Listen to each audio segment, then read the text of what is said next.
In the spring of 1942, as the world reeled under the weight of expanding conflict, the newly formed Office of Strategic Services began deploying its earliest generation of field operatives into territories few Americans had ever seen. One little-known fact is that the OSS, still considered experimental by the U.S. War Department, operated with fewer than 500 trained agents during its first year. Among them were 5 operatives whose missions would shape the organization's methods and reputation, men known only by their code names: Falcon, Miner, Harbor, Crosswind, and Astor.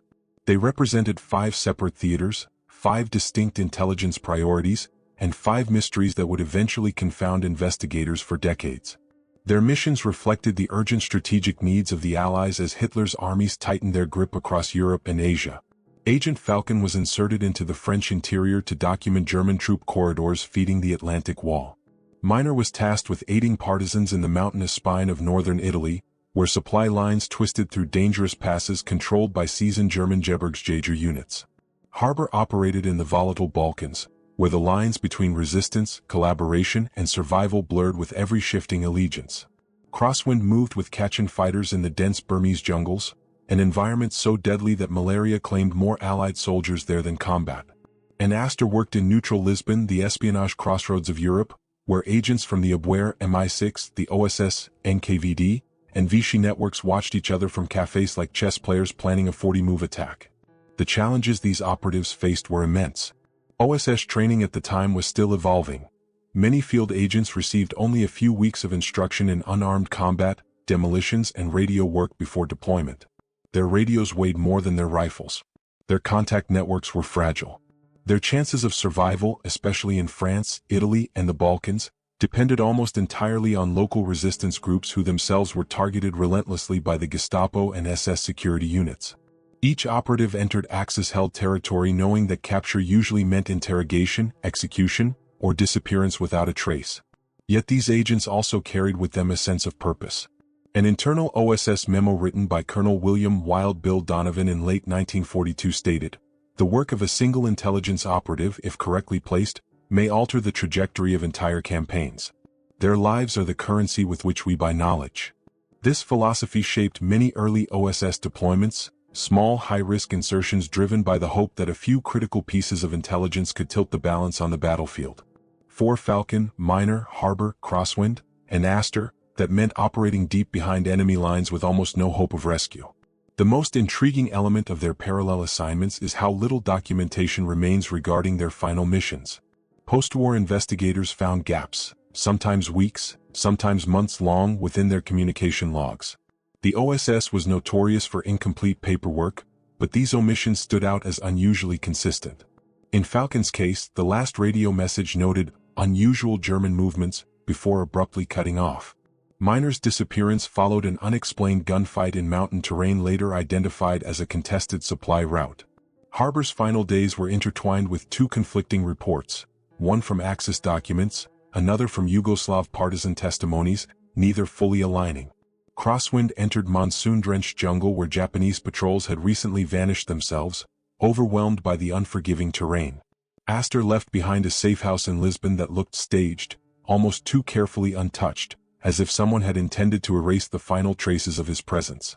These disappearances have invited decades of speculation among historians and intelligence researchers.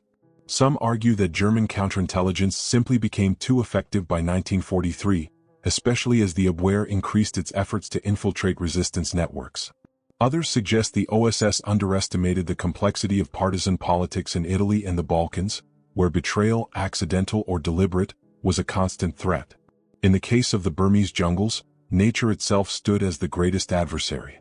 And in Lisbon, an espionage capital packed with competing intelligence services, an agent could vanish without a single shot being fired.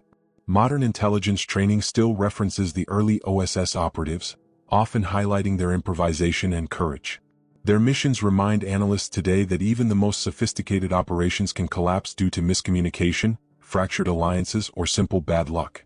The ultimate lesson lies in understanding how fragile intelligence work was during the 1940s.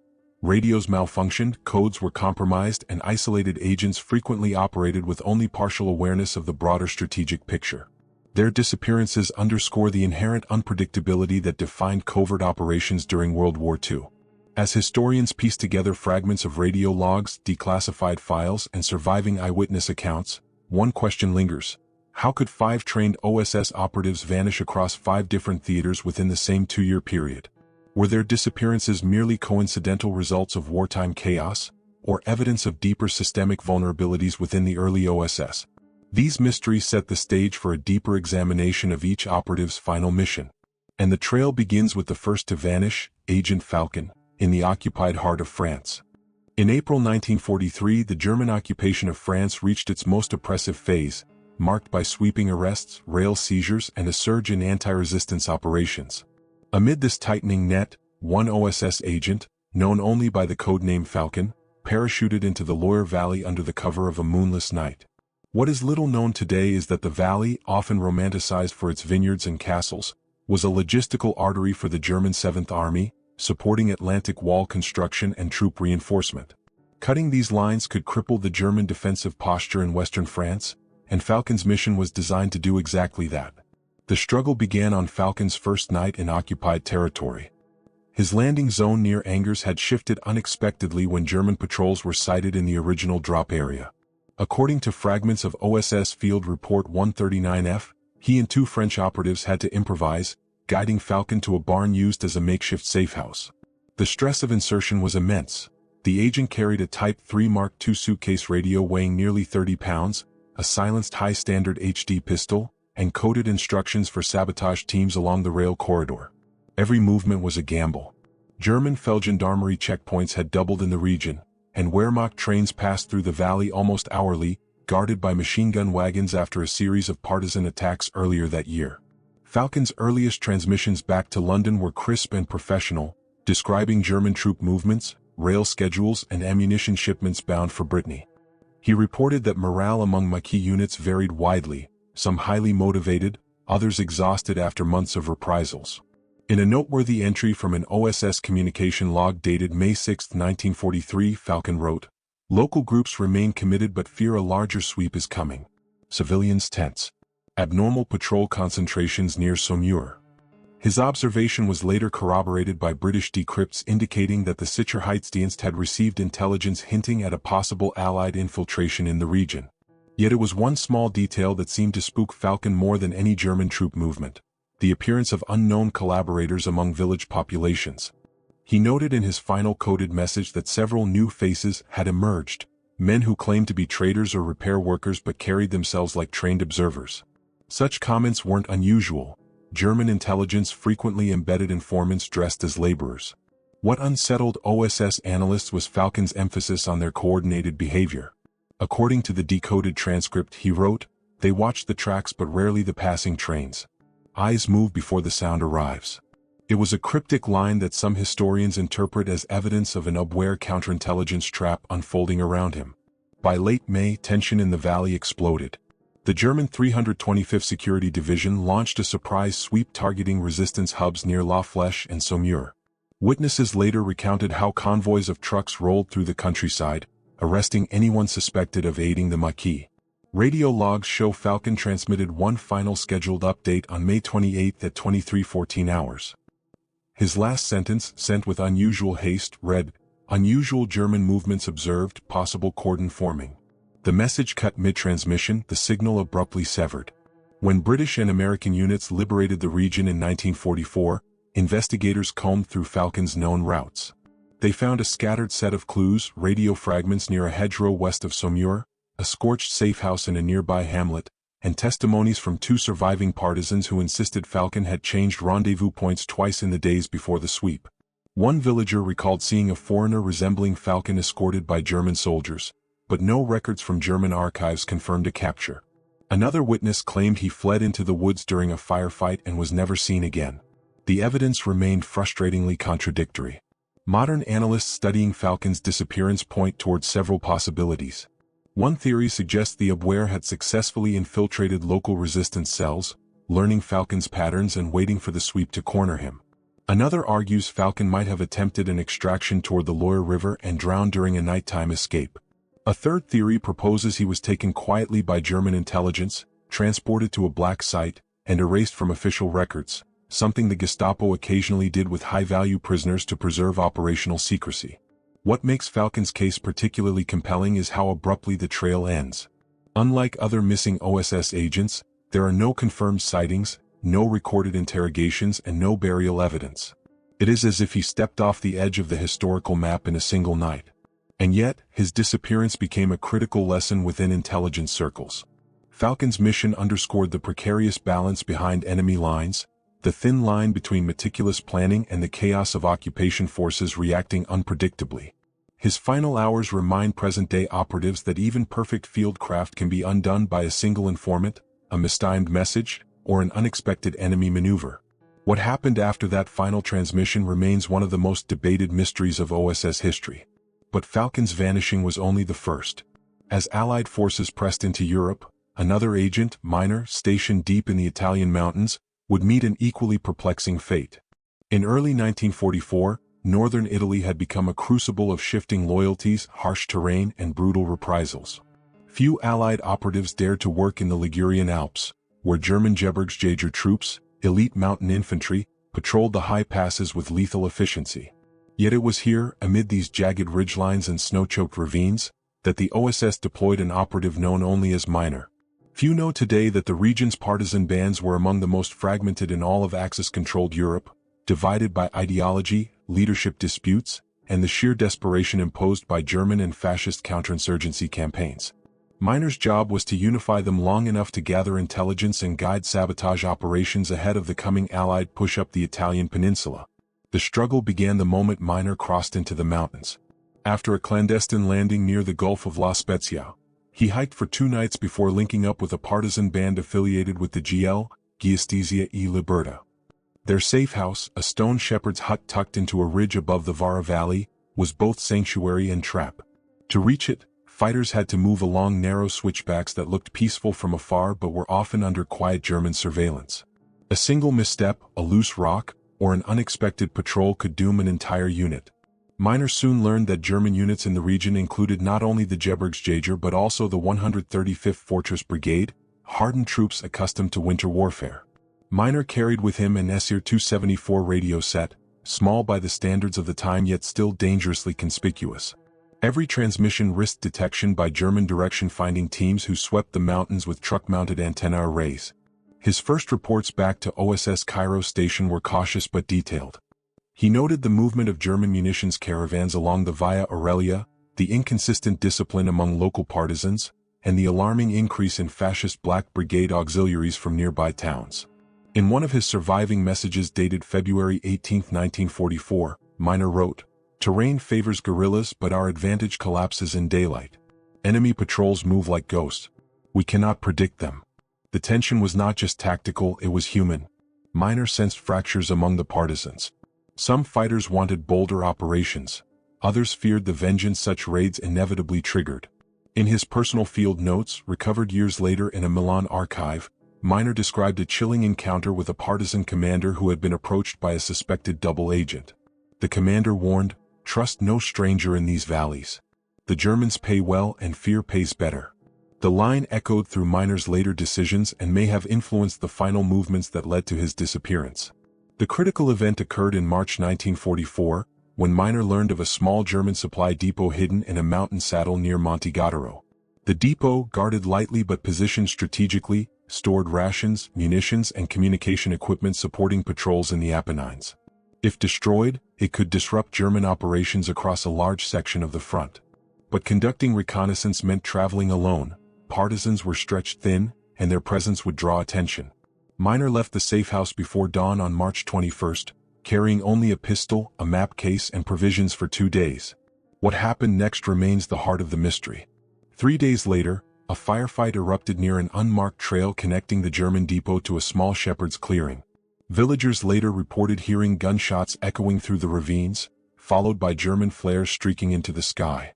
When partisans returned to investigate after the area quieted, they found signs of struggle: blood on a tree trunk, boot prints leading in multiple directions, and a clipped section of American-made radio wire. But the clearing held no body, no weapon, and no conclusive evidence of who had been involved. German records recovered after the war add further confusion. A captured Wehrmacht report from late March mentions an unidentified intruder, seen fleeing into the Treeline during an ambush. Yet an SS security log from the same week describes capturing a foreign agent, near the French border, a detail inconsistent with Miner's known route. Italian partisan testimonies add another contradiction.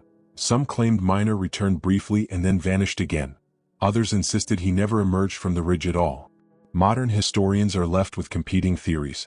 One suggests Miner was wounded in the firefight and died in the mountains, his body lost to snowfall or scavengers. Another argues he was captured and interrogated at a remote Alpine outpost, his presence erased from official files to protect German intelligence operations. A more nuanced theory posits partisan betrayal. An informant embedded within local groups could have tipped off German patrols, setting the ambush in motion. Without Miner's own account, the truth remains locked in those mountains.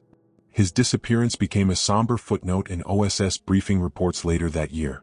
Training programs for new operatives referenced his case as a lesson in the dangers of working in fractured resistance environments, where trust was often a currency no one could afford. The Italian campaign marched on, but Miner's last mission lingered in intelligence circles as an unresolved cautionary tale. As the war expanded across Europe's most volatile frontiers, another OSS operative faced his own deadly uncertainties, this time along the war-torn river valleys of the Balkans, where loyalties shifted with the tides of battle and survival meant navigating a landscape where every ally could become an enemy overnight. By late 1943, the Balkans had become one of the most complex and violent battlegrounds of World War II, an extraordinary mix of guerrilla warfare, ethnic conflicts, and shifting alliances. Few regions in Europe presented a greater challenge to Allied intelligence. A little-known fact is that at the height of the conflict, more than a dozen resistance groups operated concurrently across Yugoslavia, each with its own command structure, loyalties, and political objectives. Into this confusing, lethal mosaic stepped an OSS operative known only by the codename Harbor. Embedded alongside British SOE officers, his mission was to track German logistics along the Drina River, a critical artery connecting Wehrmacht units in Serbia, Bosnia, and Croatia, and to understand how these supply lines supported German anti-partisan operations. The struggle facing Harbor began almost immediately. After a hazardous nighttime airdrop near eastern Bosnia, he linked up with a small partisan detachment loyal to Tito's partisans, the increasingly influential resistance movement fighting both the German occupiers and rival Chetnik factions. Even reaching the rendezvous point was perilous. German patrols from the 7th SS Volunteer Mountain Division Prinz Eugen were sweeping the region, notorious for scorched earth tactics and reprisals. Harbor, carrying a lightweight SR-1 radio set wrapped in cloth to muffle noise, struggled through thick forests and steep river gorges. The landscape was both shield and threat, dense enough to hide in, yet unforgiving to navigate without guides who themselves were unsure whom to trust. Harbor soon realized the political tension was as dangerous as the German presence. His partisan hosts were exhausted, hungry, and suspicious of anyone they had not known for years. In a British SOE after-action note preserved in the National Archives, one officer wrote, "The atmosphere in eastern Bosnia is one of permanent uncertainty. The enemy wears many uniforms and sometimes none at all." This declaration, though vague, reflected the reality Harbor confronted daily. German troops, local collaborators, Chetniks, and partisans all operated in overlapping territories, their encounters often ending in violence. Harbor's mission, requiring quiet observation of German rail hubs and river traffic, became exponentially harder in a place where even movement between villages could provoke lethal misunderstandings. Yet Harbor worked methodically. His reports sent via coded bursts to Bari and Cairo were concise but richly detailed. He documented the flow of German armored units rotating south toward Montenegro, the distribution of ammunition along the Sarajevo-Visegrad rail line, and unusual increases in river convoy traffic, flatboats carrying fuel and medical supplies under heavy guard. In one decrypted OSS message from November 14, 1943, Harbor noted, "Enemy shifts patterns every 48 hours. Suggest heightened urgency, possible preparation for winter offensive." His warning later aligned with German Operation Kugelblitz, a major anti-partisan offensive conducted that winter. But Harbor also sensed something he could not fully articulate. In his last verified report, he recorded the presence of unknown figures monitoring river activity from a hill outside Visegrad. They did not appear to be partisans, Germans, or Chetniks. Harbor wrote cryptically, "Observers present, unidentified. Local guides avoid the area. Something is wrong." Historians still debate whom he encountered. Some suggest German agents disguised as civilians. Others believe they were Chetnik scouts or opportunistic bandits.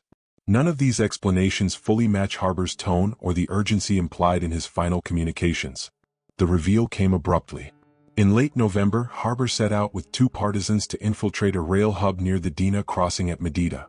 The objective was simple: observe troop movements, gather timetable data, and return before dawn. But he never made it back.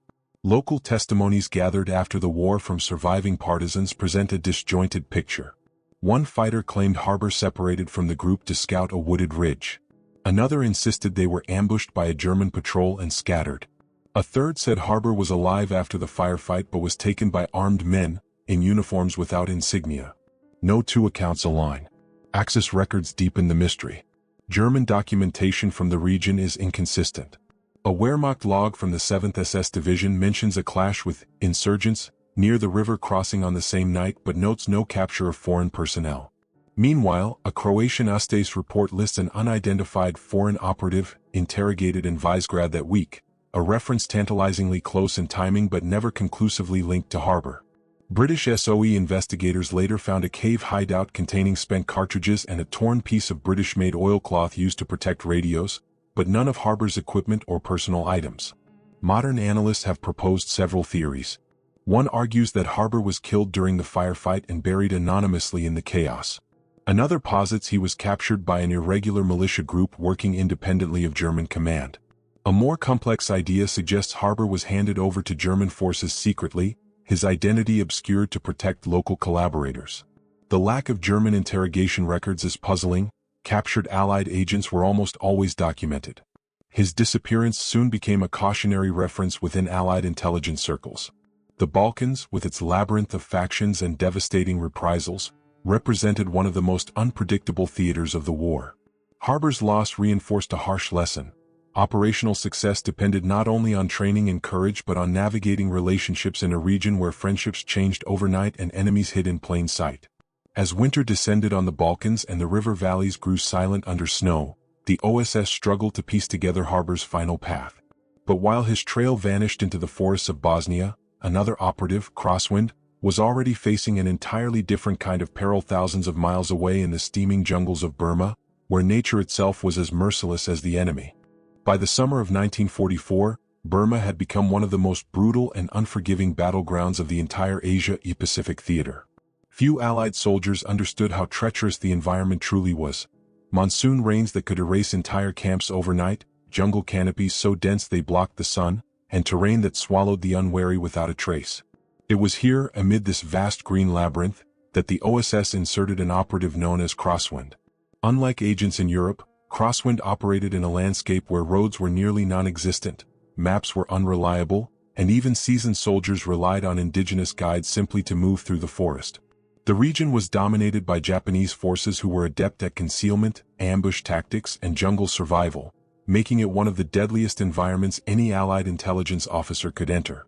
Crosswind was assigned to OSS Detachment 101, an extraordinary unit that partnered closely with the Kachin people, indigenous hill tribes who knew the jungles intimately and had become some of the most effective guerrilla fighters in the Allied arsenal. A little-known fact is that Detachment 101 had one of the highest success rates of any Allied intelligence guerrilla unit during the war, destroying more than 200 bridges, derailing trains, and gathering reconnaissance that directly supported General Stilwell's Northern Burma campaign. For Crosswind, the mission was simple in theory but extremely dangerous in practice. Guide airdrop supplies, report Japanese troop movements, and assist Kachin teams as they disrupted enemy patrols along the critical Myitkyina corridor. The struggle began immediately. Crosswind's landing zone was deep inside Kachin-held territory, but nothing in Burma was truly safe. Tigers roamed the hillsides, malaria mosquitoes bred in every puddle, and Japanese patrols often moved silently through the jungle in small, lethal squads. Crosswind carried only what he could transport on foot: a compact OSS-issue radio sealed in waxed canvas, a carbine coated with grease to resist humidity, and a small medical kit stocked with quinine. Even with these precautions, the jungle attacked him relentlessly. Boots rotted. Bandoliers molded. Radio components shorted out from moisture despite careful wrapping. Still, Crosswind adapted quickly. His early transmissions back to Detachment 101's base at Nujura were crisp and unusually detailed. noting Japanese infantry concentrations near the Hukong Valley and reporting sightings of units believed to be from the Japanese 18th Division. He spent days moving silently with Kachin scouts, who taught him how to walk barefoot along ridgelines to avoid leaving footprints and how to read the jungle's faint signals, broken leaves, the sudden silence of birds, or a snake fleeing from an unseen threat. In his final weeks, Crosswind's messages began to reflect something shifting in the enemy's posture. Japanese units, once predictable in their movements, were redeploying rapidly. In a transmission dated June 28, 1944, he noted, "Movement southward. Estimates suggest company strength forces relocating. Locals fear new offensive." This line later aligned with Japanese attempts to reinforce positions along the Tanai River after sustaining heavy losses to Allied Chindit operations. Then came the monsoon. From July onward, rainfall became so intense that entire riverbanks collapsed. Supply drops missed their targets by miles. The jungle floor turned into a sucking mire that devoured boots and equipment. It was in these conditions that Crosswind made what would be his final known decision. He left camp with a small reconnaissance group, 2 Kachin fighters and 1 Burmese guide, to verify reports of a large Japanese unit advancing through an unmapped stretch of forest. What happened next is drawn only from fragments. Days later, Kachin fighters reported hearing distant gunfire near a remote bend in the Cuman Range. A storm had struck at the same time, masking sounds and separating groups. When Detachment 101 sent a search party, they found an abandoned campsite containing a torn rucksack, a broken radio antenna, and footprints washed into the mud. The area was eerily silent, no bodies, no equipment trails, no indications of a prolonged firefight. The jungle had simply taken everything back. Japanese records offer no clarity. One translated document from a captured officer mentions foreigners in the hills, but no captures. Allied aerial reconnaissance conducted weeks later noted signs of movement, the remains of extinguished fires and disturbed vegetation, but nothing that conclusively pointed to Crosswind or his team. Some Kachin fighters later speculated the group had been ambushed by a Japanese patrol and dragged into the canopy, while others believed the storm had separated them, leaving Crosswind lost in a region where even experienced guides could vanish. Modern intelligence historians highlight how uniquely unforgiving Burma was. Soldiers, mules, entire patrols disappeared without leaving so much as a scrap of cloth. The monsoon seasons were nature's own eraser, wiping away trails, boot prints, and the remains of the fallen. Crosswind's disappearance became a somber reminder within the OSS that even perfect field craft could not outmatch the jungle. His loss left a silence that still echoes through Detachment 101's records. And while Crosswind vanished into the green depths of Burma, another OSS operative, Astor, was about to disappear under very different circumstances, in a city filled not with dense jungle but with spies, informants, and 1,000 careful watchers. Neutral yet treacherous Lisbon. By 1944, Lisbon had become the most important neutral city in Europe, a place where diplomats, refugees, smugglers, and intelligence agents moved through the same cafes, ports, and hotel lobbies with studied indifference. It was one of the only capitals where Axis and Allied operatives mingled openly, sometimes watching each other from adjacent bar stools. A little-known fact is that by mid-war at least 7 major intelligence services ran overlapping operations in Lisbon, using its neutrality as both shield and staging ground. Into this intricate and dangerous web the OSS inserted an operative known only as Astor. Unlike Falcon, Miner, Harbor, or Crosswind, who worked deep behind enemy lines, Astor operated in a city that appeared calm, even glamorous. But beneath the surface lay a battlefield of pencils, whispers, and coded glances, where a single misstep could lead to a disappearance without a single audible shot. Astor's objectives were deceptively straightforward. Monitor German Abwehr couriers traveling through Lisbon's docks and rail stations, identify suspected double agents posing as business intermediaries, and intercept high-value intelligence flowing between Berlin and Madrid. He worked out of a modest safe-house apartment near Rua do Arsenal, blending in with the city's international crowd by dressing as a shipping clerk. His primary tools were a concealed Minix Riga camera, a stack of forged customs documents, and a short-range transmitter hidden inside a hollowed-out radio. The challenge was not physical survival, it was avoiding detection by the Abwehr Section 2, which maintained a large and exceptionally skilled network in Portugal. The struggle emerged almost immediately when Astor discovered that the Abwehr had increased surveillance at the German consulate and along the Tagus waterfront. Allied intelligence believed these measures were routine, but Astor noticed something irregular. The watchers seemed to be scanning not for diplomats but for other spies. He wrote in one of his encrypted transmissions to OSS London, dated September 5, 1944, "Patterns suggest they seek an infiltrator already inside their own courier chain." This line later drew attention from post-war analysts who believed the WWII suspected OSS penetration months earlier than previously assumed. Astor's daily work was a test of patience and nerve.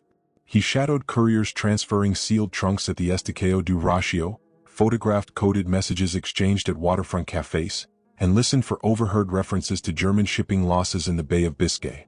His reports were unusually precise, offering descriptions of courier habits, clothing patterns, and even which bars they favored on nights when they felt unobserved.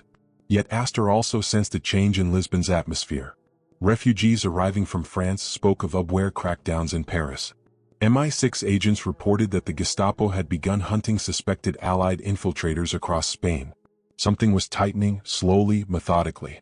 Insight came from a rare collaboration between OSS and British SIS officers.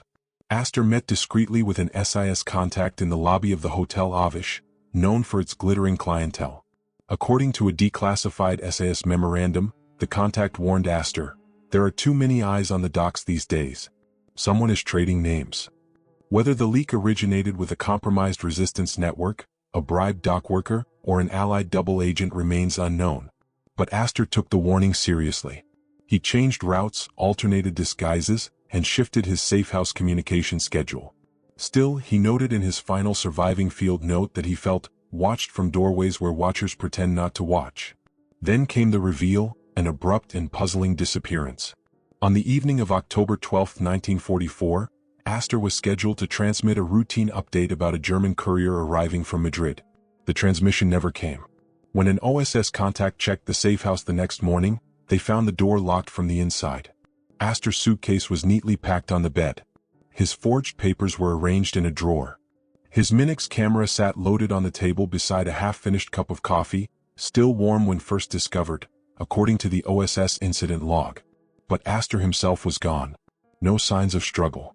No missing clothing. No damaged lock. It was as though he stepped out for a moment and never returned.